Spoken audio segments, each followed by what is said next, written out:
18वां प्रकरण है और 31वां सूत्र है। आज कह रहे हैं, मुक्त पुरुष का चित्त ध्यान या चेष्टा में प्रवृत्त नहीं होता है।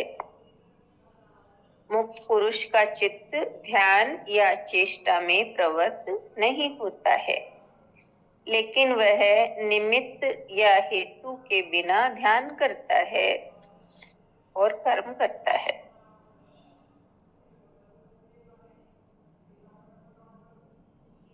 इसमें बता रहे हैं, करने का भाव मात्र अहंकार है। अहंकार ही पहले उद्देश्य निश्चित करता है, फिर कर्म में प्रवृत्त होता है। करने का भाव मात्र अहंकार है। अहंकार ही पहले उद्देश्य निश्चित करता है, फिर कर्म में प्रवृत्त होता है। अहंकार निरुद्देश्य कर्म कर ही नहीं सकता। उसे फल चाहिए जिससे उसकी वासना की तृप्ति हो सके। बिना फल की आकांक्षा से किया गया कर्म वह निरर्थक मानता है। उसका उसके लिए कोई मूल्य ही नहीं है। वो कहता है, जिस कर्म से पैसा न मिले, सुख न मिले, आनंद न मिले, वह भी कोई कर्म है। समय बर्बाद करना है, वह जीवन का मूल्य ही पैसे में, मान सम्मान, प्रतिष्ठा में आंकता है। यह मिल गया तो जीवन धन्य हो गया। मरने पर यदि शव यात्रा में 1000 आदमी शामिल हो गए तो जीवन सफल। यदि अकेला मर गया तो कहता है कुत्ते की मौत मरा। यदि 5000 आदमियों का मृत्यु भोज हो गया तो कहते हैं स्वर्ग गया, अन्यथा कहता है वह शमशान में लौट रहा है। अज्ञानी ने अपने मूल्य बना लिए हैं, वह सबको इन्हीं मूल्यों से आंकता है। इसी प्रकार अज्ञानी सब कुछ चेष्टा से ही प्राप्त करना चाहता है।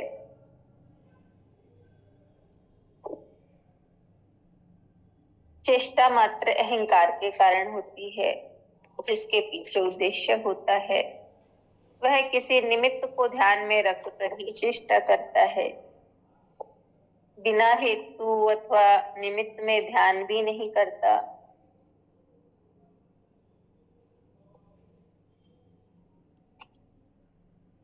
किंतु ज्ञानी पुरुष का चित्त किसी ध्यान या चेष्टा में प्रवृत्त नहीं होता, क्योंकि उसे फल प्राप्ति की कोई इच्छा नहीं है। वह ध्यान भी करता है या कर्म भी करता है तो चेष्टा रहित, श्रम रहित, बिना किसी निमित्त या हेतु के स्वभाव से करता है। स्पष्ट हो गया लेसन। करने का भाव मात्र अहंकार है। अहंकार के कारण ही व्यक्ति उद्देश्य निश्चित करता है, फिर कर्म में प्रवृत्त होता है। यानी बिना फल की आकांक्षा के वो कोई भी कर्म नहीं करता।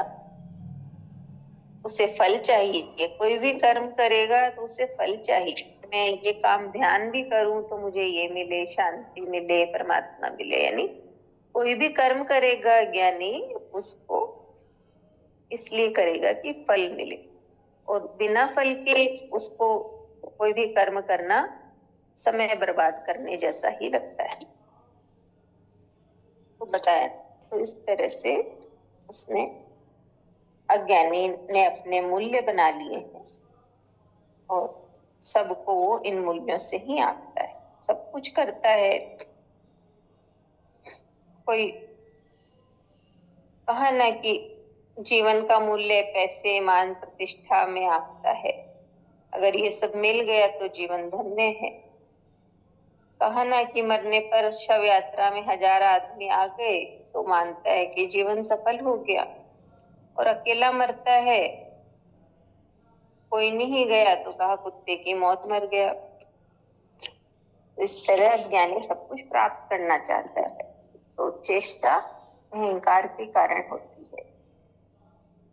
और ज्ञानी के लिए कहा कि ज्ञानी का चित्त किसी ध्यान या चेष्टा में प्रवृत्त नहीं होता, उसे फल प्राप्ति की कोई इच्छा नहीं होती। वो ध्यान भी करता है या कर्म करता है तो चेष्टा रहित करता है, बिना किसी निमित्त या बिना क्या हेतु के स्वभाव से करता है। इतना ही है। नविता बताएंगी। हरिओम पूजा। हाँ, हरिओम।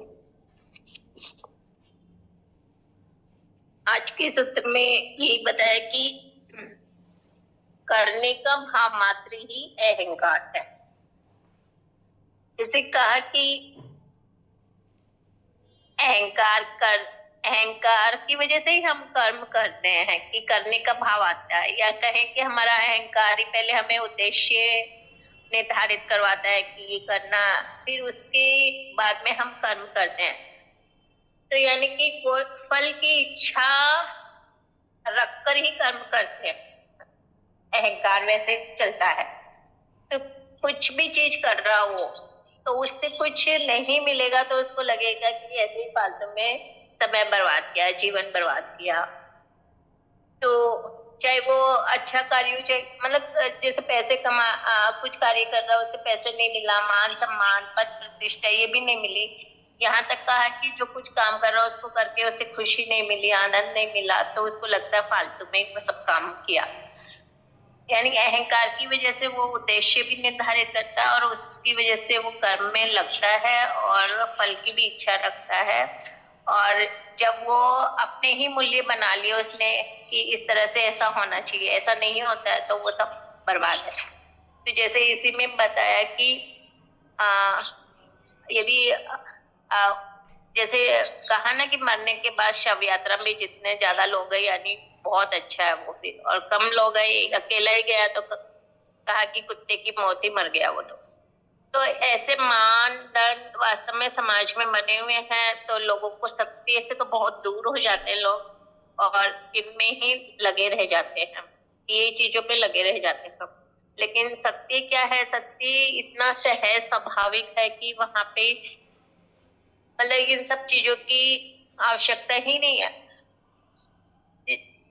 जैसे आज बार बार बच्चे का ही ध्यान आ रहा है कि बच्चा कैसे अपनी मस्ती से मस्त रह के खेल कूद कर रहा है, उसको श्रम नहीं करना पड़ रहा उसमें। हमको लगता है कि वो इतना मेहनत कर रहा है, ऐसे उछल कूद कर रहा है, लेकिन वो अपनी ही मस्ती से कर रहा है चीजें। तो ऐसे ही आत्मज्ञानी की अवस्था होती है कि वो सब कुछ करता है, इवन ध्यान भी करता है, कर्म भी करता है, लेकिन उसके अंदर वो न चेष्टा का भाव होता है, न कोई श्रम करने का भाव होता है, वो सहज स्वाभाविक रूप से हो रहा है। जैसे दिन होता है, रात होती है, वो सहज हो रही है, वैसे ही उसकी चीजें चलती हैं। लेकिन जब तक अज्ञान है तो वो सब चीज हम अहंकार से करते हैं और अहंकार हमारी कोई ना कोई इच्छा पूर्ति के लिए ही वो चीजें करवाता है और वो नहीं पूरी होती है तो असंतुष्ट होता है। तो यहाँ पे यही बताया कि जैसे निमित्त और हेतु कारण भी नहीं रहता ज्ञानी का, तो वो भी हट जाता है।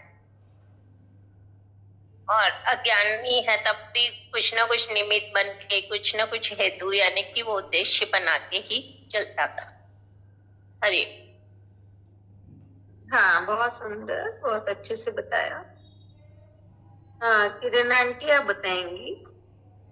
हाँ, क्या बोलते हैं दीदी? दीदी मुझे तो बस छोटे रूप में यही समझ में आया कि जो ज्ञानी है वो सहज में कर रहा है, सब कुछ हो रहा है, बह रहा है जैसे जल, और अज्ञानी व्यापार कर रहा है, यहाँ पे कुछ कर रहा है तो कुछ मिलना चाहिए, लॉस प्रॉफिट यही सब देखता रहता है। यदि मैंने कुछ नहीं पाया तो मैंने तो समय गंवाया, जिंदगी में तो ऐसे ही चली गई। और एक कितना सुंदर से बताया है ना कि मर रहा है तो मरने को भी उसने एक कितना सुंदर एक स्टेटस बना लिया कि 5,000 आदमी आए तो मैंने जीवन जिया, क्योंकि इतना फैलाव किया ना संसार में उसने, इतने लोगों के साथ रिलेशन बनाया, सबके गया इस आशा में। और लोग भी बोल देते हैं नहीं जाएंगे तो हमारे कौन आएगा, चाहे वो अच्छा प्रसंग हो चाहे बुरा प्रसंग हो। मतलब हर अच्छा काम या जाने के बाद वाला भी जो क्रिया है उसमें भी वो सोचता है कि मेरे भी इतने जन तो इकट्ठे होने ही चाहिए, तो कहा, नहीं तो बोलते थे कुत्ते की मौत मरा, कुत्ते को तो उठाया और गिरा दिया। तो ये तो माटी है ना पीछे हमारी, तो इस माटी का उपयोग कर लिया, मटके से पानी पी लिया 6 महीने 8 महीने 12 महीने, उसके बाद मटका फूटा तो मटका कभी रोया क्या? उसे तो तसल्ली है कि कितने जनों को मैंने ठंडक पहुंचा दी। तो यही ज्ञानी का स्वरूप है। तो ज्ञानी कोई भी काम किसी उद्देश्य को लेके नहीं करता है। और ये हम जो करते हैं कि हमें ये पाना है, इसके लिए हमें पाठ करना है, ध्यान करना है, ध्यान जैसी उच्च अवस्था को भी वो व्यापार बना लेता है कि उसमें भी मुझे भगवान दिखना चाहिए, फिर भगवान से कुछ मांगना भी चाहिए, तो मेरे सांसारिक काम भी पूरे होंगे। तो अभी तक संसार निकला नहीं है। जब तक संसार नहीं निकला तब तक आत्मज्ञान में न तो पहुंच सकता है, न स्थित हो सकता है। और ज्ञानी को अब किसी चीज से प्रयोजन नहीं है, इसलिए उसका काम सब कुछ कर भी रहा है और कोई इच्छा कामना कुछ भी नहीं है। तो ये सकाम भक्ति और निष्काम भक्ति, निष्काम भक्ति हमें आत्मज्ञान तक पहुंचाती है और सकाम भक्ति हमें वहीं जोड़ के रखती है और बार बार फिर फल के लिए ही हमें प्रेरित करती है। करते भी हैं पर अहंकार ही खड़ा हो जाता है। तो विशुद्ध आत्मा नहीं, मतलब मन हमारा विशुद्ध नहीं है, अभी तक मन के धरातल पर ही है। जय गुरुदेव दीदी।